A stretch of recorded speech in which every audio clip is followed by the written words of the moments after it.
Bonjour à tous et bienvenue ou re-bienvenue sur ma chaîne La Bibliothèque d'Emilia. Aujourd'hui on se retrouve pour faire le bilan, enfin l'update du moins lecture des premières lectures de septembre.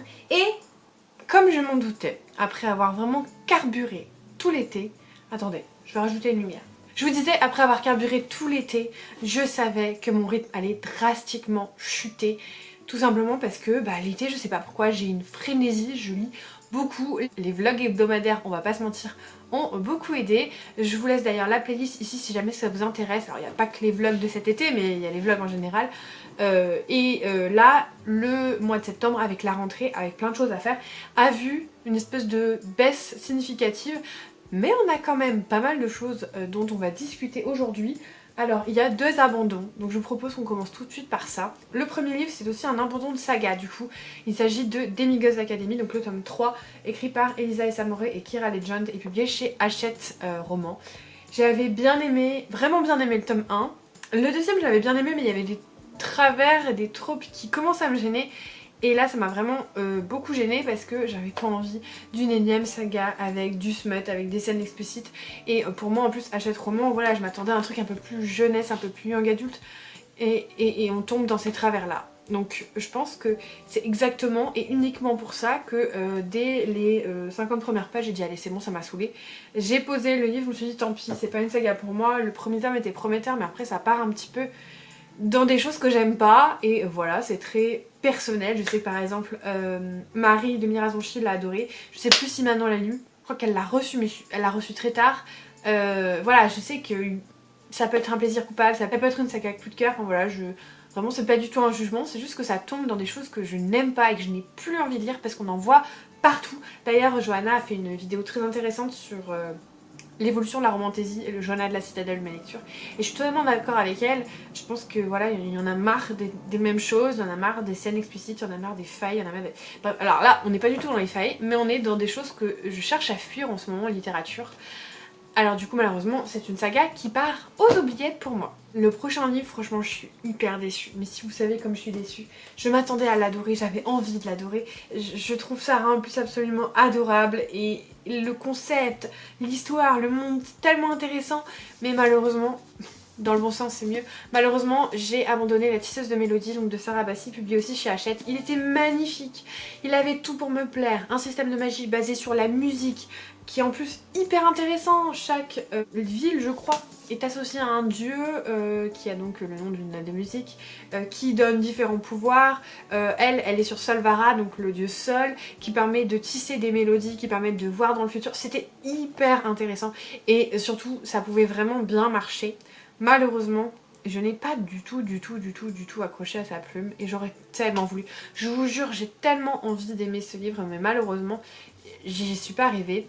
Et pour une simple et bonne raison, c'est que pour moi je la compare un petit peu à la plume de la passeuse de mots, qui pour moi est trop lourde, trop descriptive, trop de choses qui pour moi sont superflues, trop de métaphores, de figures de style qui sont à mon sens un petit peu mises là pour faire joli, et c'est trop lourd, c'est beaucoup trop lourd. Alors du coup, je pense que ce livre peut énormément plaire à ceux qui ont adoré La Passeuse de mots. Parce que c'est vraiment une question de style, parce que au niveau des personnages, ils sont hyper intéressants, le monde il est hyper intéressant, le système de magie il est super original. Vraiment, ce livre, au niveau de la trame, il est hyper bien pensé, hyper bien foutu. Mais par contre, la plume, j'accroche pas. Et la plume, c'est très subjectif. C'est-à-dire que... vraiment c'est une question de goût, c'est une question de ressenti. Ça l'a pas fait avec moi, ça veut pas dire que ça le fera pas avec d'autres personnes. Et je pense que si vous avez aimé La Passeuse de mots, vous pouvez aimer La Tisseuse de Mélodie, genre largement. Les titres se ressemblent d'ailleurs. J'avais jamais fait le rapprochement.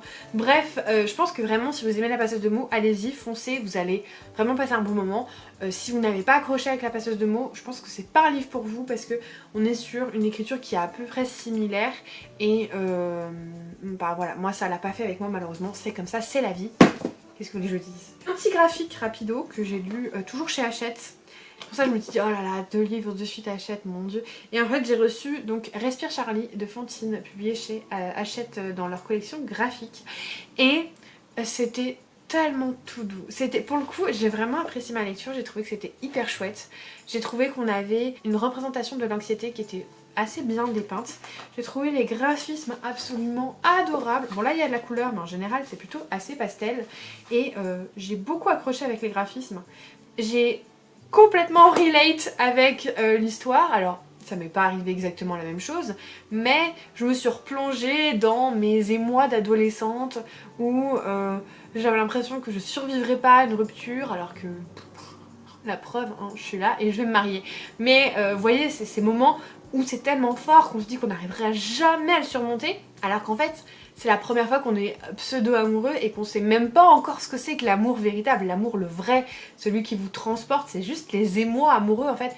Et je me suis vraiment replongée dans cette période adolescente un peu spéciale, où on a l'impression que personne ne comprend, où tout est difficile, tout change dans notre tête, dans notre corps, et j'ai trouvé que c'était très bien fait. Alors après, je suis pas forcément le public cible, j'ai de l'anxiété, mais ça fait longtemps que je suis passée de la période adolescente à la période adulte. J'ai quand même eu 32 ans cette année, donc j'ai réussi à faire des rapprochements avec ma propre expérience il y a de nombreuses années maintenant.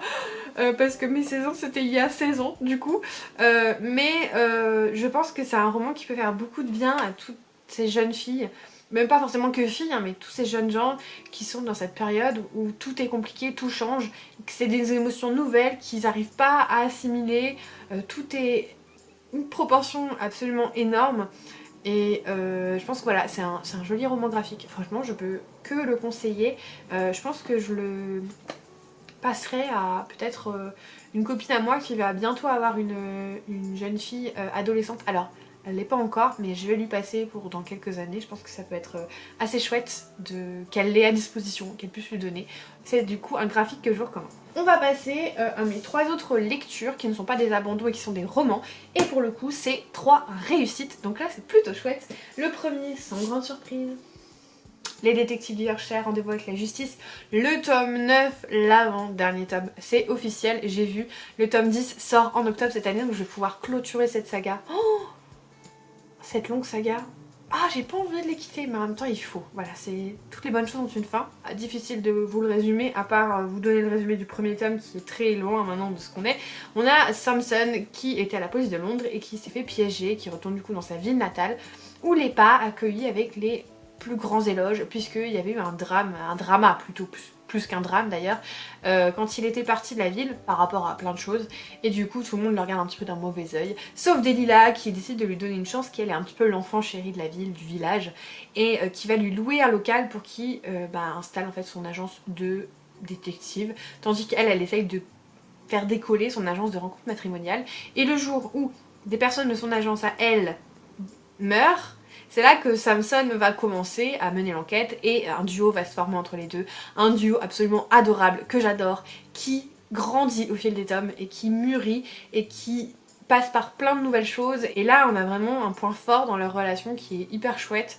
Et j'ai passé un très bon moment, je passe toujours un très bon moment d'écoute parce que je les écoute. C'est la voix française de Bridget Jones qui est mon film préféré, donc forcément je me régale. Et d'autant plus que là on sent qu'on arrive à la fin, on a quasiment toutes les réponses. Et je pense que le tome 10 va être juste explosif, il va être incroyable parce qu'il nous manque encore des infos. Même si on voit, on se dirige et voilà, c'est une saga que je peux que vous conseiller si vous aimez le cozy mystery. Si le premier tome vous a pas convaincu, persévérez, parce que je trouve que le premier tome, moi, déjà je l'avais pas trouvé ouf, parce que la mise en contexte est très longue, et du coup, c'était long. Mais je vous jure que par la suite, c'est passé, une fois qu'on est dans le contexte, il n'y a plus besoin de revenir dessus, donc on va droit au but, et c'est trop chouette, et j'adore cette saga. Une nouvelle saga, cette fois plus cosy que mystery. Il s'agit de la saga de la Tante Dimitri, donc c'est écrit par Nancy Atherton, c'est publié chez Verso, qui est géré par Glenn Tavnek, qui d'ailleurs gérait à l'époque la collection La Bête Noire, qui a du coup décidé de faire publier les détectives du Yorkshire. Donc déjà, je sens que je suis entre de bonnes mains, on va dire. Et du coup, on va avoir cette saga qui n'est pas vraiment de cozy mystery, mais qui est une saga cozy. On va suivre Laurie Shepard, qui en fait vit une période un peu compliquée dans sa vie. Elle s'est fait larguer, sa mère est morte, elle a un salaire misérable, elle cherche un nouveau travail, elle est dans un dans un appart où il y a 5 personnes, enfin... Sachant qu'elle est quand même âgée, voilà, c'est pas une adolescente de 18 ans qui est en coloc quoi. Et ça va pas hyper bien dans sa vie.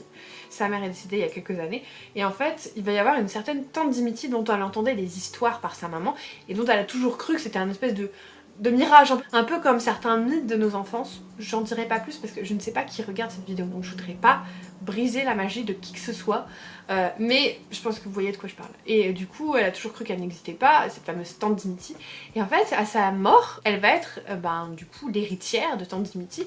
Elle va se rendre compte que cette personne existait vraiment, qu'elle habitait en Angleterre et qu'elle lui a laissé des instructions très précises, relater toutes ces histoires et lui demander de retourner au cottage, où elle n'est jamais allée d'ailleurs, donc aller au cottage plutôt, ce serait plus correct, pour découvrir un petit peu son environnement. Et là sur place va peut-être se passer des choses un peu surnaturelles. C'est absolument adorable. Ça a été écrit il y a quelques années mais on le ressent pas vraiment, parce que je crois que c'est 93 le premier tome. Cette saga c'est vraiment plein de bons sentiments, c'est plein d'amour, c'est plein de choses vraiment que j'ai adoré, et vraiment je ne ressens pas le fait que ça a été écrit il y a plusieurs années. Alors oui, par exemple ils n'ont pas de portable, mais il n'y a pas les clichés, hein. Notamment par exemple dans la saga d'Anna Swanson, on nous fait remarquer qu'elle est rondouillette. C'est un peu gênant, voilà. Là j'ai pas retrouvé ce genre de choses là-dedans, et juste j'ai passé un excellent moment, vraiment je me suis régalée, j'ai trouvé ça tout doux, tout beau, plein de bons sentiments, et en même temps pas mielleux, et juste j'ai trop envie de découvrir le prochain tome qui sort en octobre, donc je suis contente, je vais pas attendre trop longtemps, mais c'était une très belle découverte, et l'objet livre est absolument adorable, vraiment trop mimes. C'est en soft touch, donc vraiment c'est un très bel objet livre. Il coûte 14,90 €, sachant qu'il fait quand même quasiment 400 pages. Je trouve que c'est plus que raisonnable, vraiment c'est hyper raisonnable, et du coup je peux que vous conseiller de découvrir cette saga. Et enfin le dernier livre que j'ai découvert et qui a été une très bonne lecture aussi, c'est aussi en début de saga, c'est La Bénie de Césarée de Liz Chrysler, publié chez Gulfstream. Premier tome de ce que je pense être une trilogie qui s'appelle Demos, où on est dans un environnement inspiré de la mythologie romaine, et on va avoir en fait surtout deux royaumes qui se font la guerre. Alors il y en a un troisième mais il est un petit peu mis de côté, même au niveau de la carte on voit bien qu'il est un petit peu, voilà, un peu de côté. Vous avez Verina qui est l'héritière et qui est devenue en fait l'impératrice un petit peu du royaume de Césarée, et qui en plus a été bénie par Césarée qui est une espèce de dieu qui lui a donné des pouvoirs un peu supersoniques, et du coup grâce à ses pouvoirs elle a réussi à vaincre l'armée d'Arthos et gagner la guerre, et depuis elle a sa domination. Un jour il y a le général Ciaran donc d'Arthos qui arrive, et elle va trouver que c'est l'opportunité pour pouvoir l'utiliser contre le royaume d'Arthos. Il y a énormément de manigances politiques, on est vraiment dans un esprit très empire romain, il y a énormément de mythologie, c'est très bien fait, mais surtout ce que j'ai adoré dans ce livre, c'est que les personnages sont hyper gris.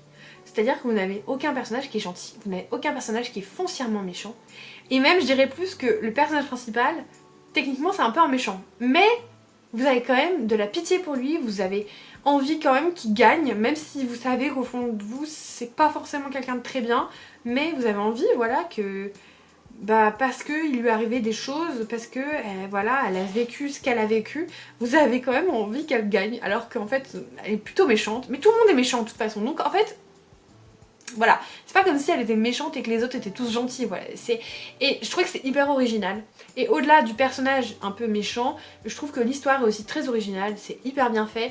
Il y a beaucoup de questions. Au début on se dit mais je comprends pas tout, mais en fait c'est normal, c'est parce que vous avez des retours en arrière qui sont distillés tout au long du roman, et il y a que à la fin que vous comprenez vraiment le pourquoi du comment on en arrive là, ce qui s'est passé, et parce que vraiment au début c'est très flou, notamment sur l'identité de Verina, pourquoi elle se fait passer pour sa sœur qui en fait est la bâtarde alors qu'elle c'est l'héritière légitime. Vous vous dites ah mais pourquoi, quel est l'intérêt, et vous comprendrez, et je trouve que c'est un roman qui est hyper original, vraiment à sa place dans un moment où on ne voit que la même chose sur les rayonnages, et là c'est vraiment un vent frais, c'est hyper bien construit, c'était un régal de le lire. Je l'ai lu d'ailleurs en lecture commune avec Aurélie de la chaîne Livre-Ancienne, on s'est régalé toutes les deux, on a mis du temps à le lire parce qu'au début on était un peu fatigués et on a rushé la fin parce qu'on était trop à fond dedans, et franchement ça fait du bien ce genre de récit innovant, voilà, originaux, écrits par des auteurs français en plus puisque Liz Chrysler est française, donc je peux que vous conseiller vraiment de lire La Bénie de Césarée. Allez-y,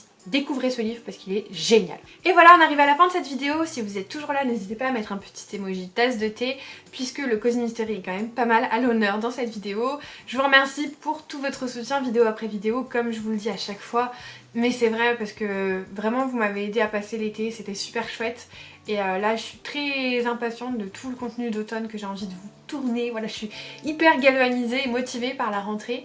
Et puis bah si vous n'êtes pas encore abonné, n'hésitez pas à le faire, mettre un petit commentaire et un pouce en l'air. J'espère que cette vidéo vous aura plu. Et puis bah moi comme d'habitude en attendant la prochaine vidéo, je vous souhaite de merveilleuses lectures et je vous fais des bisous.